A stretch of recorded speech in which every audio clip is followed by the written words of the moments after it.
Hello, Ignore Grief Drunk Commentary. I have the fan on. It's hot in here. If you can hear it, I don't care. Also, I am very fucking drunk, like way more drunk than I normally get anymore. And I have a whole giant drink in front of me. So if I say anything that's gonna ruin your life or mine, I don't fucking care. Oh, that's a crucifixion. That's a blackberry thorn. I mean that. All right.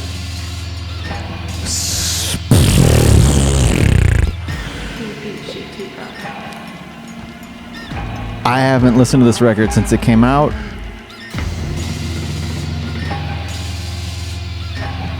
I'm just going to listen for a second and get into the mode. Ben Chisholm of Chelsea Wolf played piano on the song, and he basically made it make sense. Thank you, Ben. You are an astonishingly good musician. If you didn't know, this is not Princess Margaret on vocals. It is Hyunhae Saw, also known by white people as Angela Saw.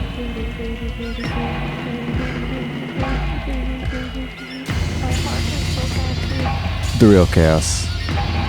Cha-cha-cha. This song is an imaginary tale. Half of the songs on this record are imaginary tales.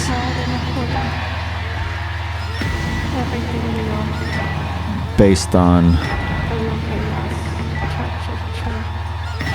real life, self-hate, and doubt.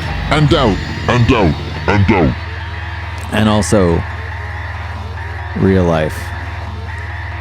Moronathons. I'm maybe feeling a little more aggressive during this drunk commentary than I should be, and I should probably chill out a little bit. Life was nothing to regret.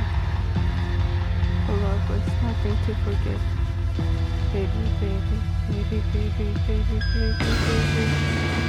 was the first person to leave his stuff in the trash can. Okay, so that line, there was a time, luckily my brother and I are totally cool right now. He's been one of my closest friends my entire life, but we went through a couple years where we were not talking to each other while I was making this record. And this is not what this song is about, but that line is about that. And I wanted him to talk to me, and I know that he wanted me to talk to him too, but we just didn't know what we were doing because we were both emotionally destroyed in pretty similar ways. But the line about stuffing me in the trash can and that I would just wait for him to be done stuffing me in the trash can was about that. And the line about take it personally when I kill myself in front of you had nothing to do with my brother. But I can't tell you what that was about. Oh, I guess this song is not totally imaginary. Record bio, you are irrelevant. Not totally irrelevant. Not totally irrelevant. These little drums coming up. David Kendrick. And I'm Candley. I'm looking for a candle in the wind. When I used to work at Streetlight Records in San Jose, California, a great place to learn about music, but generally a pretty boring place to work. Not having anything to do with the place itself, but day jobs are generally pretty boring. One of the jobs there you had was to take care of the telephone when people would call the store to ask about records. And when you had to just carry around the cordless phone all day, and I would get bored, and I would crank call another line on the store and say, "Hi, I'm Candley. I'm looking for Candle in the Wind," that Elton John song. So while I was in the store, I would repeatedly crank call my coworkers saying, "Hi, I'm Candley. I'm looking for a candle in the wind."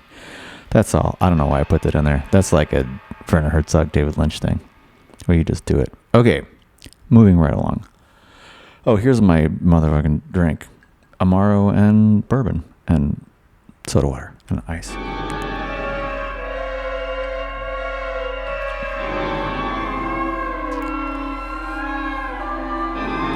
Wow, this is fucking creepy. I don't remember this at all. Okay, while we recorded all of the string and horn parts, do you know this story? Little frogs. So in Los Angeles, there is like a post-Soviet community of Czech Republic former classical musicians. I mean, they're currently classical musicians, but like former Soviet era classical musicians that in the 80s.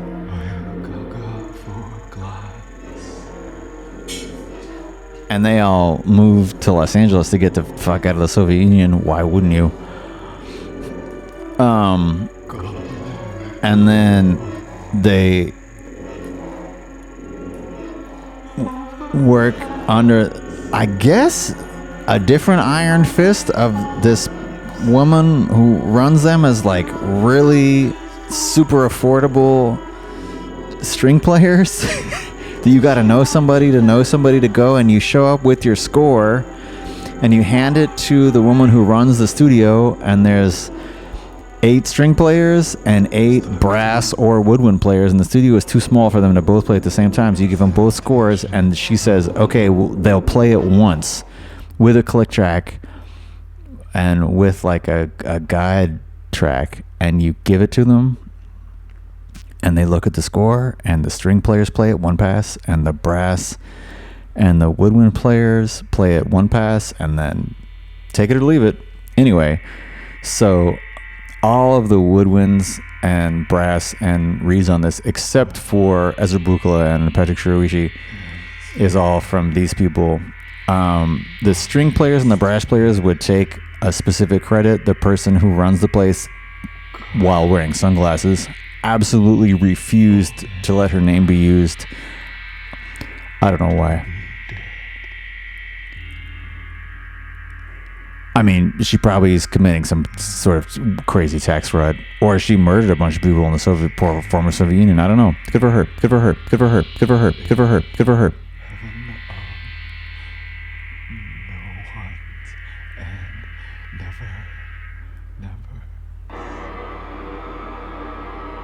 I don't know what that sound is. I haven't talked about what this song is about at all, although this song is about something real, and Real Cats Cha Cha Cha supposedly was about something imaginary, but in fact, parts of it are about something real. That's a real gong. I tell you what. So is that. I don't know what those other sounds are. Oh, that's Piana, played by Hyune Sa.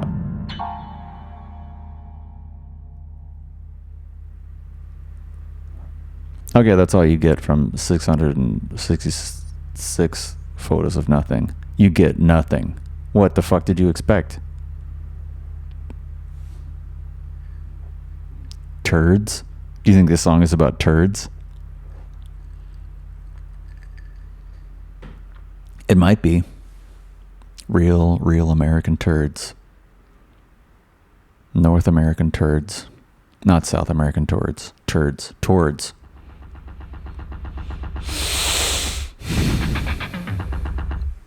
You know the story of Escorita and Little Richard. You probably does.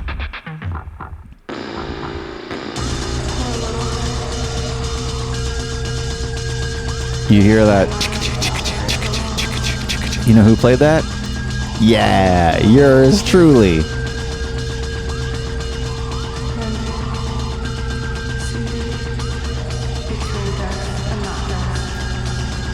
So, the imaginary songs in this, allegedly imaginary as of now we all understand, were sung by Angela and were inspired by 1950s and 1960s teen tragedy songs. Snodongs, snodongs, snodongs, snodongs.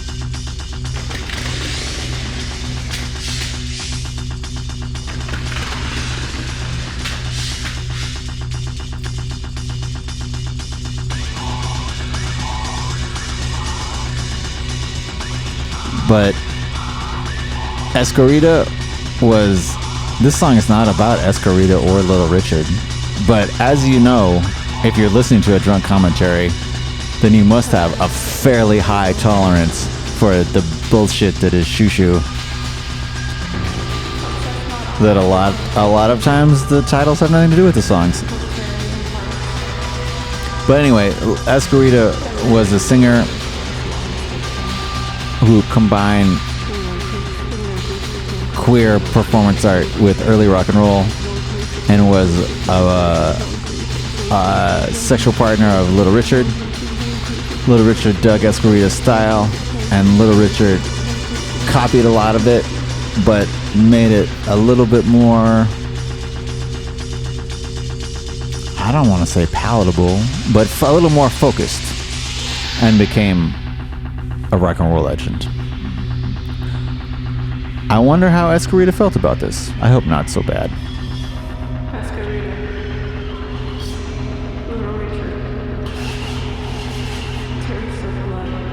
Clouds of glitter. So, Tears of Blood, Clouds of Glitter.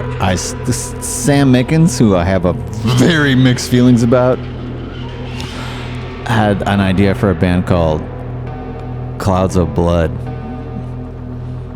But Tears of Blood, Clouds of Glitter, I guess is stolen from the concept of Clouds of Blood. Oh well. You snooze, you lose. You snooze, you lose. This bong, bing, bing, bong. That's from an 8-step sequencer. Strut your step.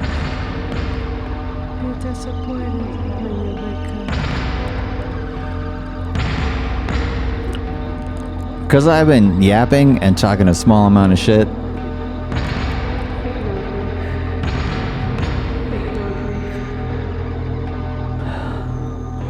I kind of missed what the song was about. But that's what happens when you can't keep your fucking mouth shut. God, I have 22 minutes to go where I should just keep my mouth shut, but I have to talk. Oh, way more than that. I have another half an hour? Maybe, baby.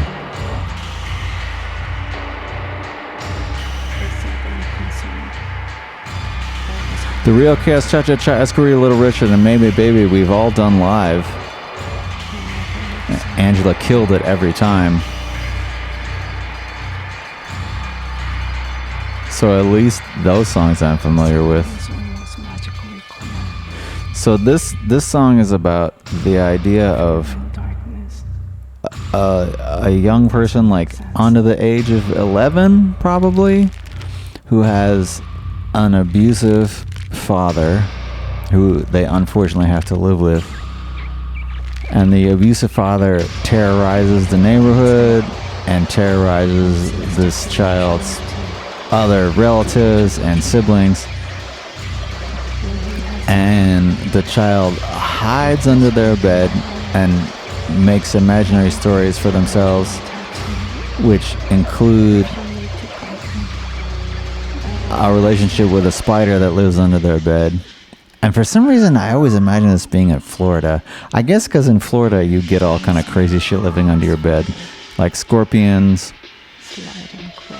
or bigger spiders, or like chugga flying, some kind of flying insects that you wouldn't see in other places in the U.S. of assholes. So the child has a relationship with the spider, and they taunt them into biting their finger, because, you know, if you are amongst the people who were abused as children, you know that you just want to do horrible things to yourself to somehow make sense of the world. So this child wants to taunt the spider to bite their finger in order to try to make sense of the world. Which, if you haven't been abused, won't make sense. But if you have been abused, it will make sense. That was a real xylophone that during COVID, I bought a cheap xylophone. I don't know what that sound is. Oh, I do know what that sound is. That's your mom. When we went to prom together, she had a terrible time. My fault. Sorry. She did not like the corsage that I bought. Wake unto me, arise, arise. Wake unto me, arise, arise.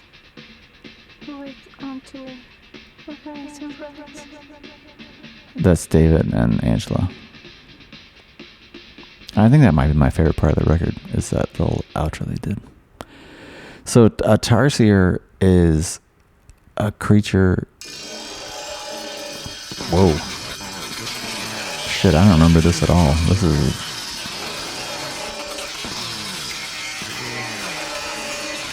Oh, I think a lot of the buzzes were made with a Dremel tool on a piece of paper. So a tarsier is a creature that's kind of in like the... Not lemur family, not lemming. Lemurs and lemmings are totally different in the lemur family. But if a human touches a tarsier, it will kill itself. It cannot... A human touch on a tarsier is more than it can bear. Do you relate to that? I bet for some people that you do. So my personal email is out in the world, and I get, I don't know, 10 to 30 emails a week from people who I have never talked to before.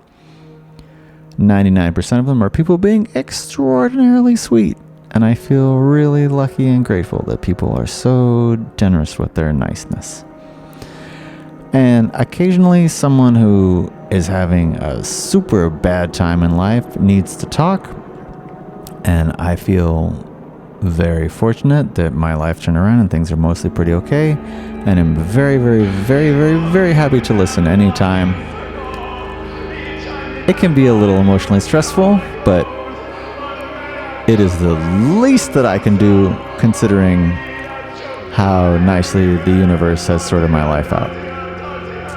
So for about a year, and I don't unfortunately know what happened to this person. I hope they're okay. I had a back and forth with a young person who was working as a sex worker. Things were not going well. I don't know where they lived. I know that they were American, but I don't know what part of America. And they talked pretty constantly about wanting to kill themselves, and that how frequently that the customers physically abuse them. And I just tried to listen and tell the person that you know you already know you're gonna die. You might as well stay alive and see what's gonna happen. And this person would say, okay, yeah, that's true. Also, but fuck this noise. I want to die. This last night, this happened to me, and then this happened to me. And privately, I thought, oh shit, yeah, I don't think I would really want to fucking live through that. But then, if they're writing to me and trying to talk, I assume that they don't want to die and are trying to find a reason why not to die. So I would just repeat that a lot. Was just see what happens. Just see what happens. You already know you're gonna die. Just see what happens. I'm sorry that things are so awful. So this song is about them finding vengeance in gruesomely committing suicide in the apartment of someone who had abused them, making it impossible for them to live there anymore and impossible for them not to have the police get involved and arrest them for having abused them because there's a brutally chopped up and hanged person in their living room. I hope that wherever they are now, they are not thinking about me anymore because they have moved on with their life and are doing a billion times better than they were then. Okay, corny, but peace and love to you wherever you may be. Pahrump is a horrible shithole in Nevada. Like a military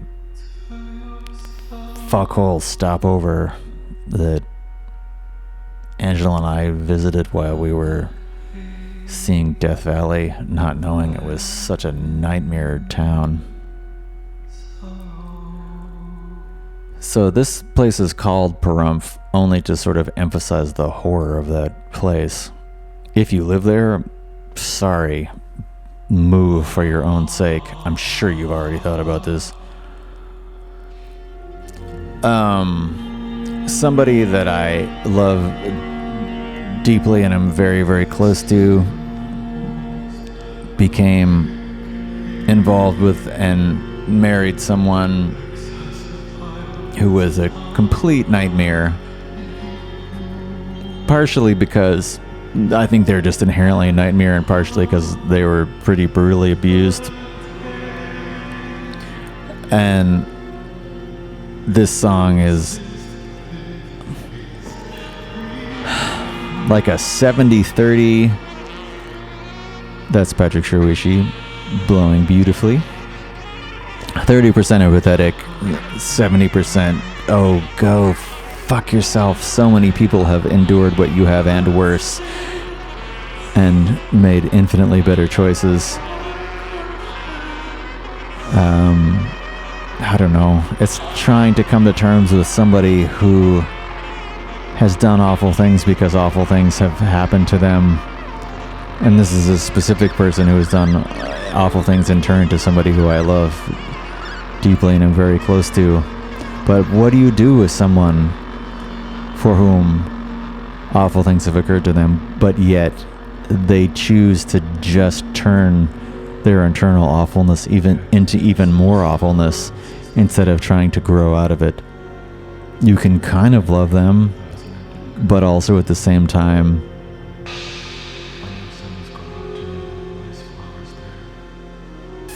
fuck that noise and fuck those people. If something awful has happened to you, it's not an excuse to be awful. It may be a reason to be awful.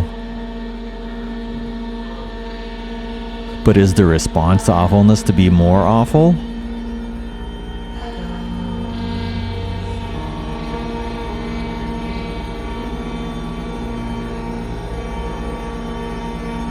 Also, some time has passed and this person is somehow still peripherally in my life.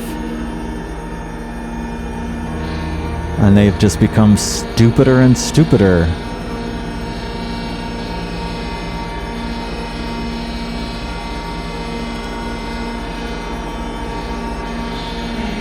I have a ritualistic prayer that I say, I guess, every other day.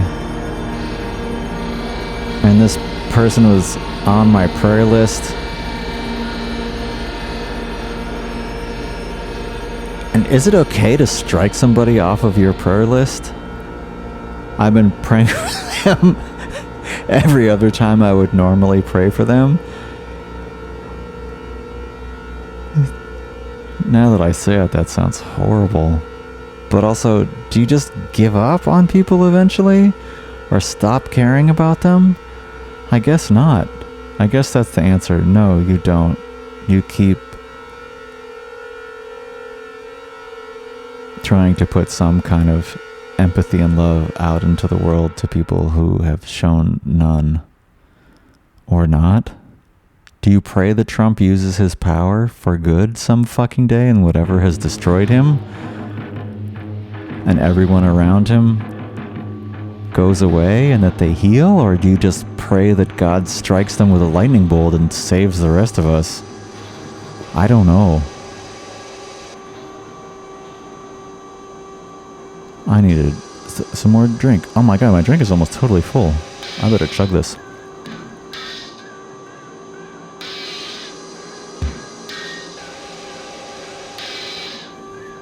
Sorry for my rambling. What do you expect? This is an imaginary song about something very real. The femicides in Juarez, which we wrote a song called Juarez that Eugene Robinson did vocals for in 2005 or 6. This is a further exploration of those horrors. Is exploration the right word? Examination? Prostration? Subjugation? Prayer for? It is an imaginary song about something real.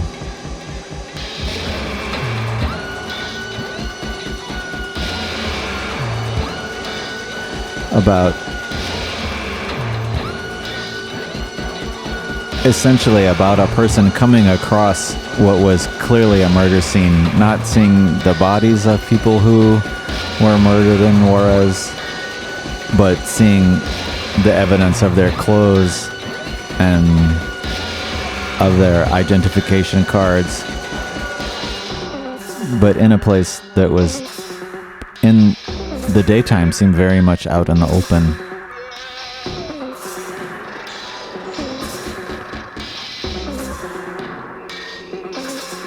And of possibly the ghosts of the people that were murdered coming to some kind of strange, not strange terms, but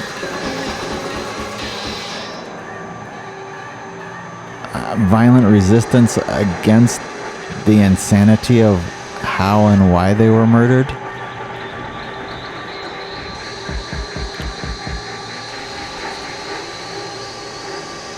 And essentially a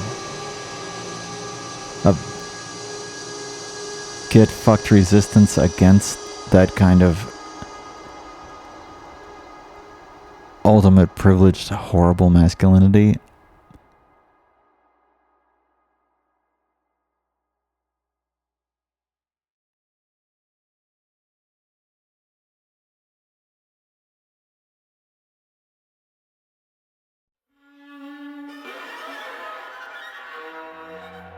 Oh, Isra Bukala.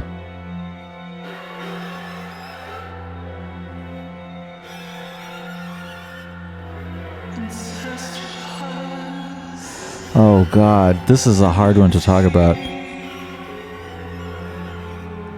Okay. How can I not... I'm trying to think of how I can talk about this so it makes sense, but this also doesn't unearth anything that is private. Someone in my family takes care of foster children, and one of the foster children that they took care of, that person's mother, when they were under the age of 5, then this was in the Central California, would sell this child to other people for sex in order to pay for their drug addiction. So they would, this is hard to say out loud. They would pimp out their child under the age of 5 for people to sexually abuse, and they would pay her so she could buy drugs. And they lived under overpasses in Central California. And for a while, a relative of mine this child, after this all happened, lived with them for about a year. And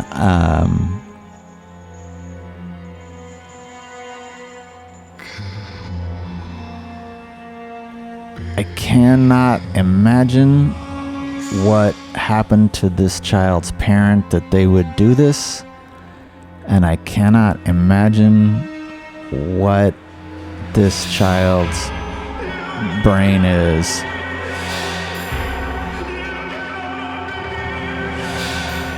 It became too much for my relative. This child was too much to deal with. Luckily, this child was adopted, and by all accounts, they're in touch with my relative, and by all accounts, the new parent is providing a stable home for this child.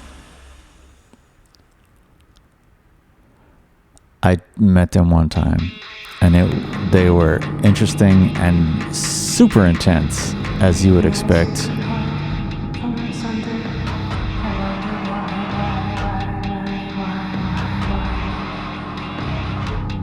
That's somebody on my prayer list who will stay on my prayer list forever.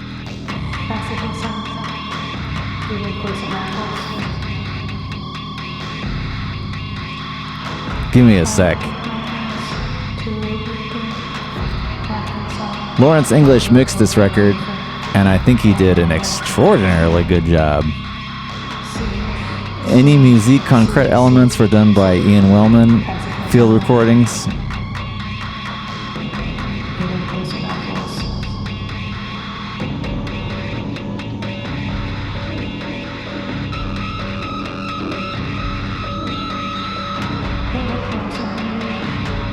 A brothel creeper is someone who just creeps around brothels, but that's not what this song is really about.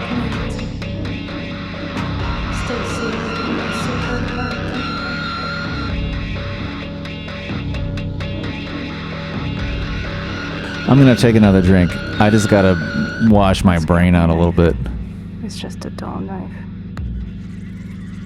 How will I have worn my hair in this exceptional moment?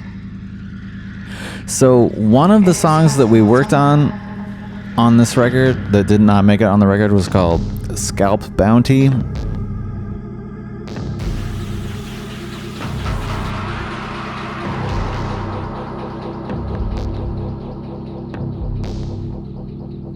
Different colonialists, Spanish, English, American, Russian, had a bounty on if you scalped native people, you would get some money for it. Also, at different times, different native people had a bounty that if you scalped other native people or other colonialists, you could also get money for it. Some of the lyrics are from that song. Sorry, I'm a little too drunk and a little too freaked out from the last song to go deep into what Brothel Creeper was about. But I know some of the lyrics are from that song mashed up with other things.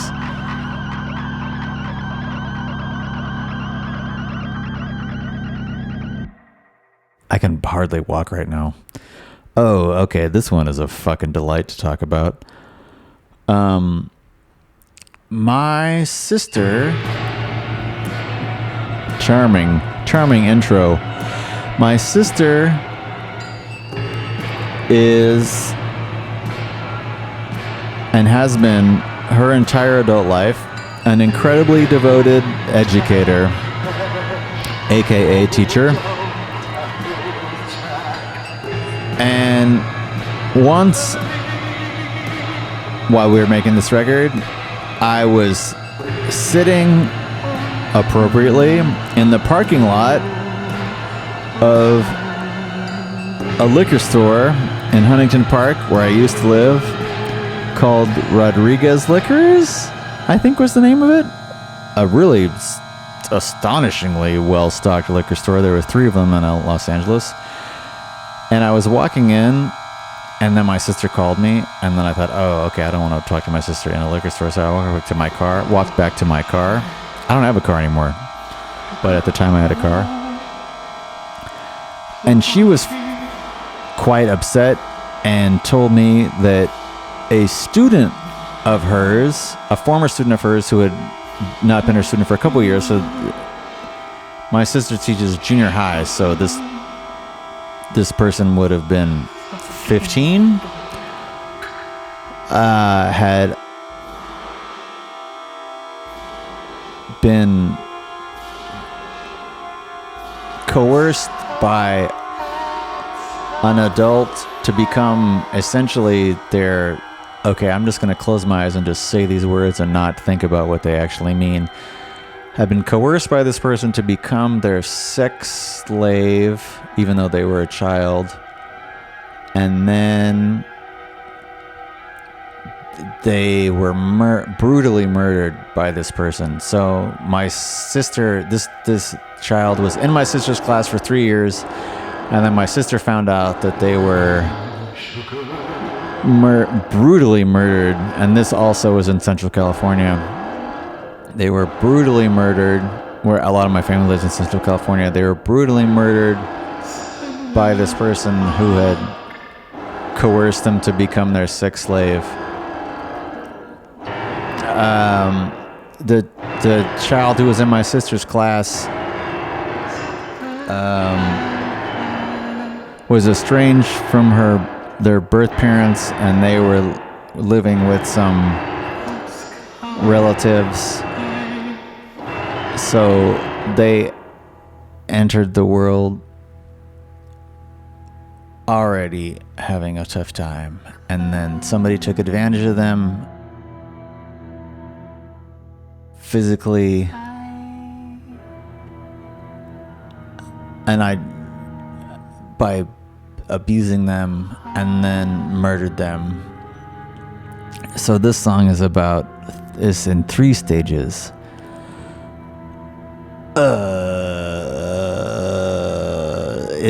The first part is about this child coming to terms and realizing the situation that they are in, thinking that they were running away to free themselves, and then realizing that they have inadvertently ended up in the clutches of a genuinely evil person.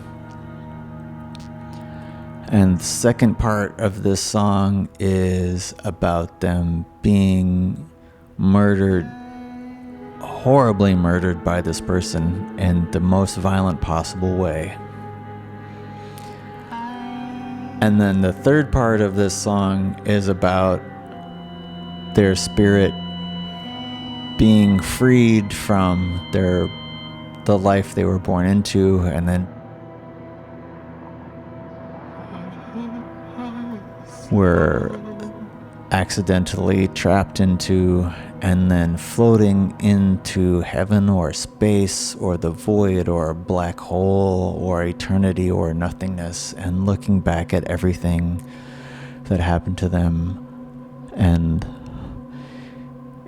in some ways being free, and in some ways feeling horrible regret for what they lost, and in some ways being relieved that they don't have to be on this fucking planet, and in some ways being so sad they don't get to be in this beautiful forest and beautiful field of flowers, and that they never get to see bees or the sun or apples or kittens or glasses of water or someone that they love, or the ocean, or read a book, or see a sunset, or see the moon, or dream of what Jupiter is, or dream of what some sort of creative success is, or get to feel love, or hold hands with someone who is kind with you, or have an interesting dream, or to hold a nice pen, and to feel a mixture of relief and intense of being free from the bad things, or intense rage for never get to experience the good things, and floating through the cosmos and feeling all of these things in the most intense possible way at the same time, and wanting to forgive and wanting to fucking such a long list of people that they would want to murder back in revenge, but also wanting to just go far, far, far away from all of those awful feelings, and from the awfulness of what people are, and from the awfulness of what it is to be alive, and from the awfulness of what it is to be dead, and from the awfulness of what it is to hurt.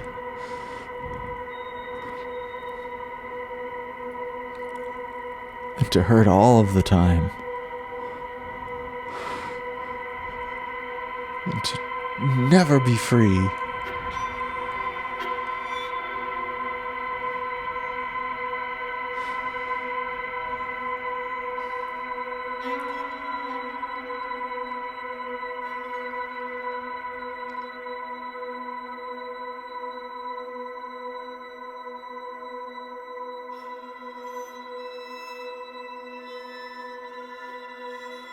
My sister didn't tell me the name of this person, but